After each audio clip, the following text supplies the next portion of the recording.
Muito bem, gente. Eu quero inicialmente dizer que, de fato, relutei um pouco em participar. Eu vim aqui para uma outra atividade, convidado pelo Le Marques e pelo Senedic, professor Rui Braga e Ricardo Mussi. Hoje cedo soube de manhã que estava sendo organizada essa atividade, prontamente disse que eu achava que tínhamos que somar a ela, né?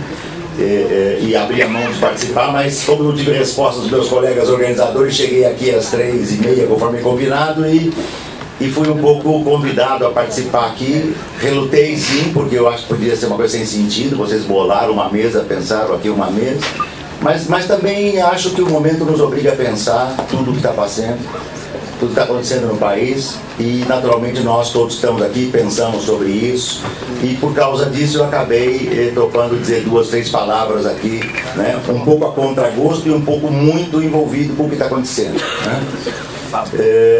Acho que das falas anteriores muitos elementos importantes foram dados. Eu vou dar também o meu olhar sobre esse cenário.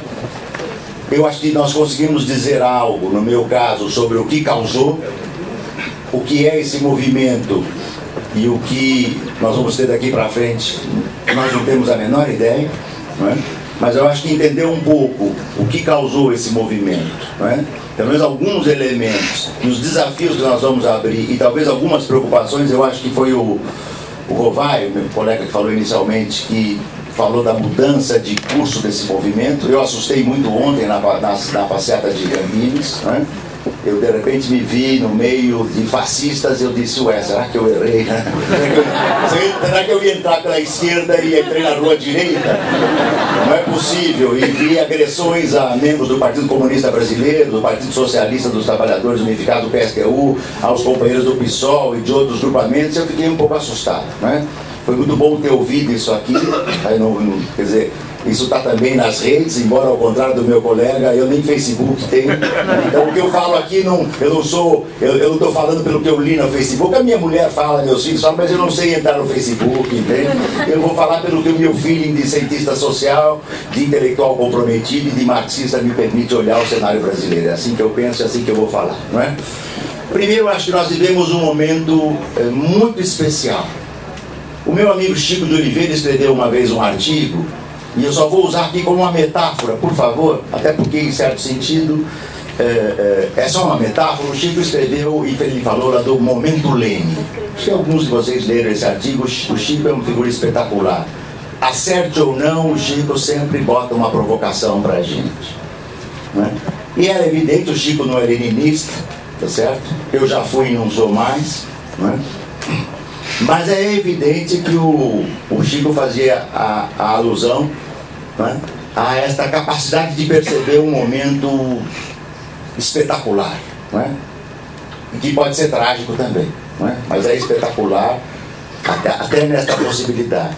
O que causou esse cenário todo? Acho que é uma confluência, e com o perdão que todos pediram aqui também, a gente vai falar sobre coisas complicadas taquigraficamente, então não pode ser diferente, né?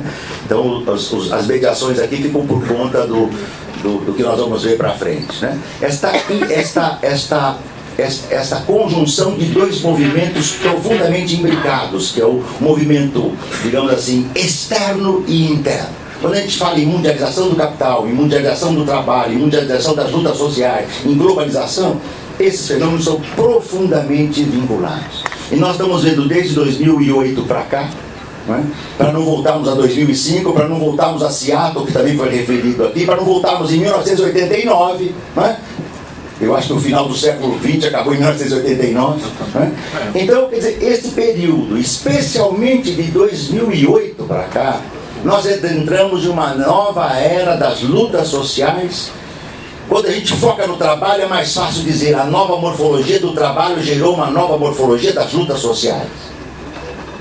A nova morfologia da sociedade do capital, com todos esses seus desdobramentos, gerou também um novo desenho de lutas sociais. Muitas são continuidades do passado.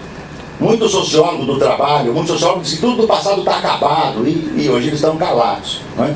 Não é bem assim, né? Eu dizia que as greves iam desaparecer e elas não desapareceram, mas há um conjunto de elementos novos e difíceis, e estas lutas sociais que emergiram de 2007, 2008 para cá, tem esse traço novo. Indignados da Espanha, não é? o Oriente Médio. No caso da Tunísia, com um apoio decisivo de uma organização sindical.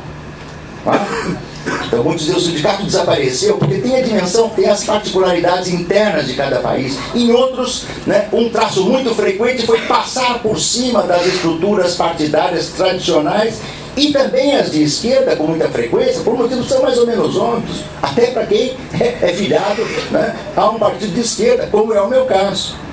E por uma declaração de vontade, fui na fundação do PSOL com o Chico de Oliveira, com o Paulo Arantes, com o Milton Temer, com o meu querido amigo Carlos Nelson Coutinho, que já se foi, e fomos lá dizer, nós achamos que vale a pena dizer que nós ajudamos aqui, muito modestamente, o PSOL a tentar ser uma forma de resposta entre tantas outras. Mas é evidente o descompasso entre as lutas sociais e as lutas partidárias. É visível. E é um fenômeno também mundial.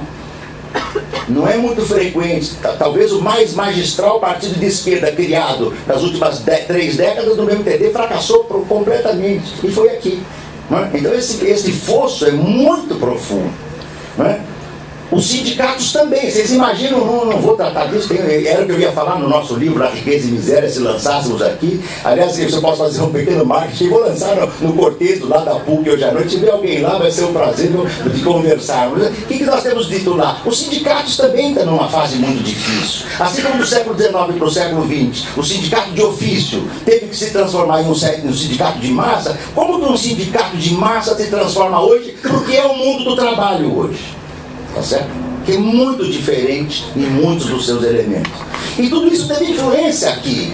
Isso tem um efeito demonstração. Não é? Quer dizer, a população, o que fica de comum de todos esses movimentos? Primeiro, eles não são longevos, eles têm curta duração. A caso da Grécia é um pouco diferente, por muitos motivos, né? Mas eles tendem a ter um longo período de expansão, força, ou menor período, e depois eles diminuem. Por tudo isso que foi dito aqui também, não tem organização, não tem liderança, é horizontal. Né? Mas o efeito disto que ficou para a população, e nisso as redes foram absolutamente decisivas. Né? Se você fizer pressão de massa na praça, na rua, é o único jeito de mudar. E isso ficou. Como é que isso ata com o contexto brasileiro? Se é possível, no calor dos acontecimentos, dizer algo. Né? Mas a gente, quem vem pensando nisso há bastante tempo, né, pode arriscar, com o risco de errar. Todos nós que arriscamos aqui podemos estar errando pesadamente. Né? Mas eu vou arriscar aqui. O que tem a ver com o contexto brasileiro? 2 momentos muito difíceis do quadro brasileiro. Nós lutamos aqui contra a ditadura militar, eu fiz passeatas. Ontem eu olhava para Campinas, e via aquelas avenidas, e lembrava de 75, 76, 77, quando eu fiz meu mestrado lá. E eu dizia, pô, essa é diferente, essa tem mais gente. Né? Não tinha fascista nas nossas. Estava do outro lado das barricadas. Ele estava atrás da gente, Mas com o que o Marcos falou aqui, no final eu tento dar uma nota sobre isso, concordando com ele. Quer dizer, tem o fascismo bruto, tem a direita bruta, e tem uma massa formada pelas Unipes, pelas Anhangueras, pelas essas faculdades. E essa massa, o cotidiano delas não é o da USP, não é o da Unicamp. Quer dizer, quem tem um debate qual dessas faculdades está fazendo um debate desse hoje, entende? Então é difícil, ali é difícil, porque o nível de vontade de lutar é grande, é grande o nível de vontade de lutar, e ao mesmo tempo a direita joga pesado em cima desses setores. Joga pesado. Né? Então, o que aconteceu nos anos 90? Né? O que aconteceu para mim nos anos 90? Primeiro, nós tivemos um desmonte muito pesado. Né? Viu, quando eu digo Unip, não é um preconceito aos estudantes, não. Eu estou falando do empresariamento do ensino, entende? Do empresariamento do ensino, ganhar dinheiro com a universidade, que impede o livre debate com os estudantes. É nesse sentido que eu estou falando, por suposto. Não é? É óbvio que é nesse sentido que nós estamos falando. E nós somos contra o ensino privado nas universidades por causa disso, que eles impedem o debate livre. O que aconteceu nos anos 90? Né? Nós tivemos um processo de desertificação muito profundo. Né? Muito intenso. Né? Nós tivemos privatização do setor universitário, do setor da educação, do setor de saúde, muito intenso. Financiarização. E em 2002, quando nós tivemos um ciclo de lutas que começou em 89, vitorioso em 2002, o cenário já era outro.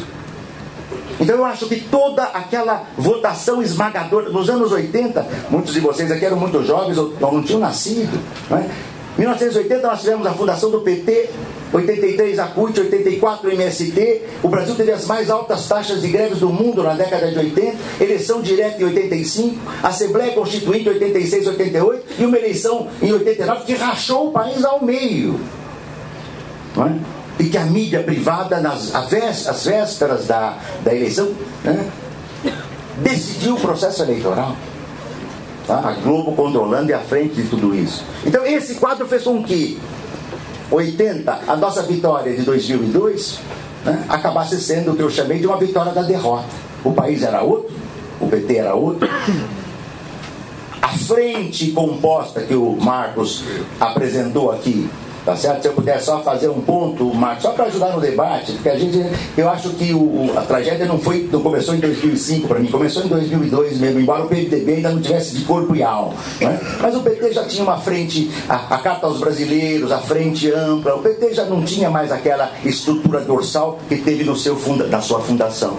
Né, de vínculo com as lutas populares, de vínculo com a classe operária industrial, com os trabalhadores, com os assalariados médios, com o movimento estudantil, tá certo? Com o campo. E tudo isso fez com que, digamos, a esperança de 2002 virasse desencanto.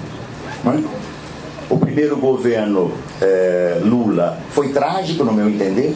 Né? Bastaria só lembrar aqui as reformas contra a Previdência, liberação dos transgênicos, superávit primário mais alto do que o do PSDB. Foi muito duro, né? E eu digo aqui, como muitos de nós aqui, né, que militávamos no PT, que lutávamos nesse campo, né? Não estou falando aqui só com quem analisa esse fenômeno e diz, bom, não, nós participávamos desses embates, né?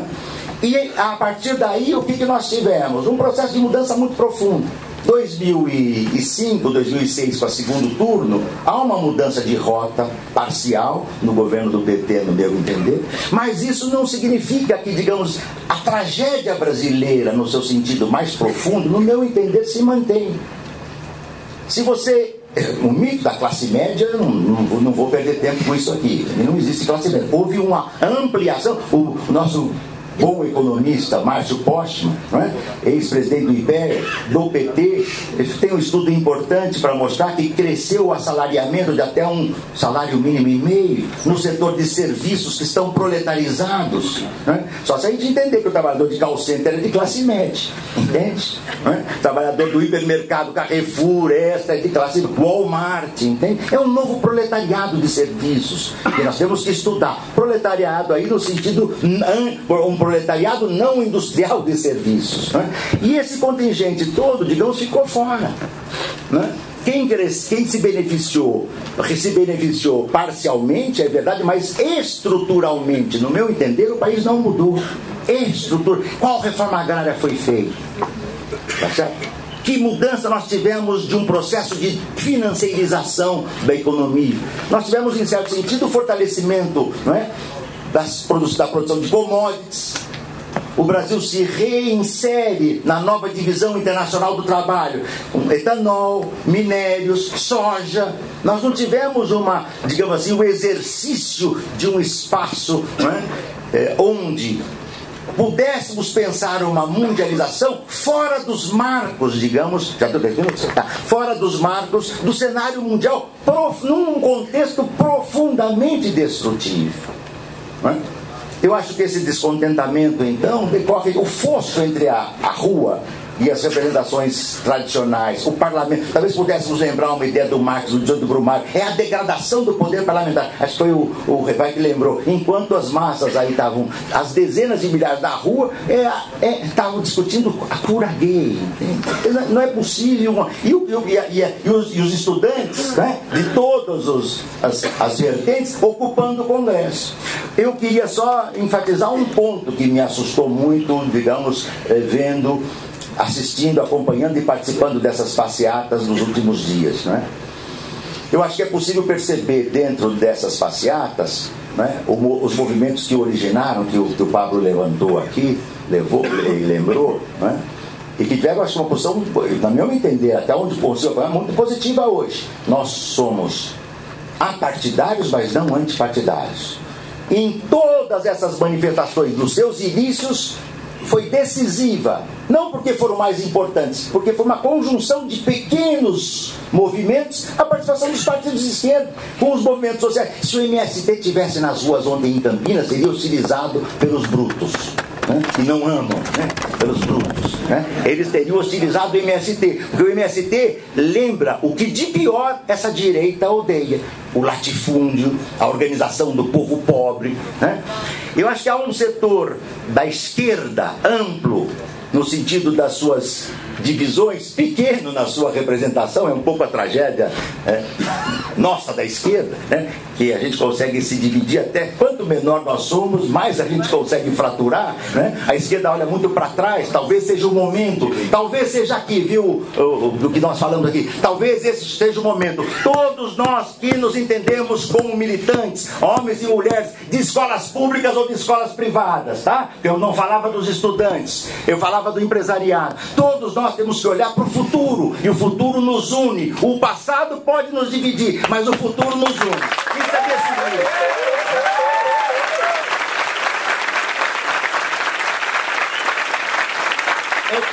É decisivo que todos os militantes de esquerda, dos movimentos sociais autônomos, dos anarquistas e autônomos que respeitam a política e topam a diferença, que nós nos unamos. A direita fascista quer ganhar. A maioria que eu percebi nesses dias, né? Eu percebi porque estava lá, mas pode ser diferente. O Marcos lembrou bem, depende do lugar que você está. Na passeata, você vê uma passeata. Eu estou falando pelo lugar que eu estava, e acho que eu dei azar do lugar que eu entrei.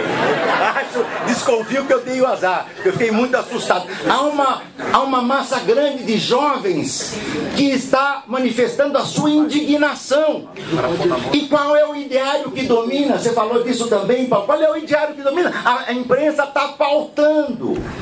A imprensa, eu até não acho que foi tudo tão organizado, mas ela está pautando, teve um outro debate, ela está pautando, é a corrupção, ela está botando na população, nas passeatas, que o inimigo são os partidos de esquerda, ela está botando a ideia de que os vândalos são os de esquerda, quando não são os vândalos são os fascistas, os vândalos são os parafascistas, os vândalos são os nacionalistas. Nós temos que lutar e disputar com esse setor. Obrigado.